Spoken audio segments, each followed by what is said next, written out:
Hello YouTube friends, I'm Dr. Jonas Sharma and I'm a family doctor. I would like to share with you one important component of managing this coronavirus pandemic that we are facing right now that we seem to miss. It's transmission. The known main mode of transmission of this virus is by person to person through respiratory droplets. Some of these droplets land on a surface and survive a few days. Some stay floating in the air for hours. Some may land on a host and start the cascade of the disease process. During ordinary speech, the droplets can reach to about a meter. This is the reason for the 1 meter social distancing. However, during forceful cough, sneeze, or loud laugh, it can reach up to 10 feet or maybe more. Therefore, we must also focus on stopping the escape of these droplets from those that have it in order to stop its spread. Not all people that have the virus are sick. Some are simply carriers. They are who we call the asymptomatic carriers. Some get sick later after the incubation period. What is the incubation period? The incubation period is the time from when the virus enters the body until the person having it manifests with signs and symptoms. This period ranges from 1 day to 12 days, but for uniformity it was pegged at 14 days. The period of illness ranges from 7 to 14 days, up to 20 days, or even longer. So on the average, the course is about a month. This is the basis for the 1 month quarantine period. Since we really do not know who may be carrying the virus, unless they test positive, of course, which could take some time to know, it is very difficult to control its spread unless we do the following measure. Now here it is. Face mask.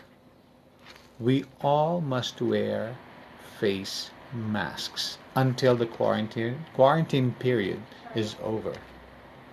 This is not to protect oneself from getting the virus, but rather from its escape from the person that has it. Commercial masks are now very hard to find, but you can wear any mask. Mask made from clothes, towels, or hankies, or anything that can hold the droplets from getting out.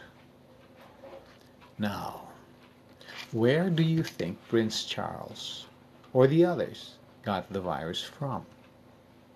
I am 99% sure it's from someone who had the virus but did not wear a mask and let out his droplets and his virus. The virus can only survive in a host person.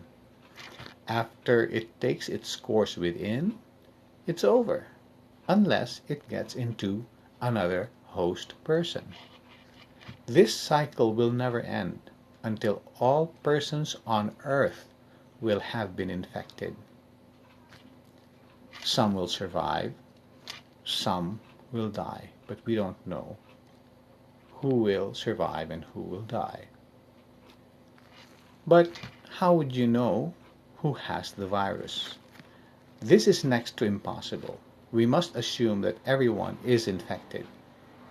If everyone in the whole world wore a mask for 6 weeks, the following would be the effect. 1. The volume or the number of cases will drop significantly, and therefore the healthcare system will no longer be overwhelmed and can manage cases with much ease than before. This is what we call flattening the curve. Number 2, this virus will be disabled naturally and economically with much less need for antivirals, which could be very expensive, and other medications that have potential undesirable side effects. Prevention is still much better and cheaper than finding a cure.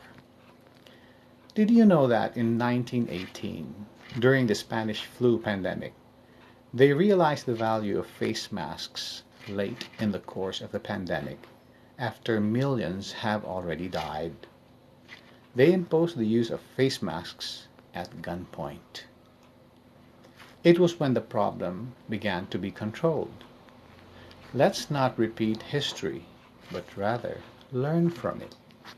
So, together with quarantine and social distancing, a very important component is donning a face mask, which must be continued for a period of 6 to 8 weeks after the quarantine is already lifted. This way, we avoid an economic and probably a health collapse.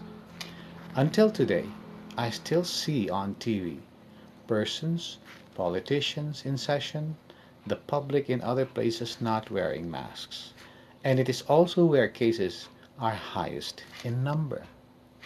So I plead to the whole world to help control and bring down this pandemic by simply wearing your masks. Thank you and good day.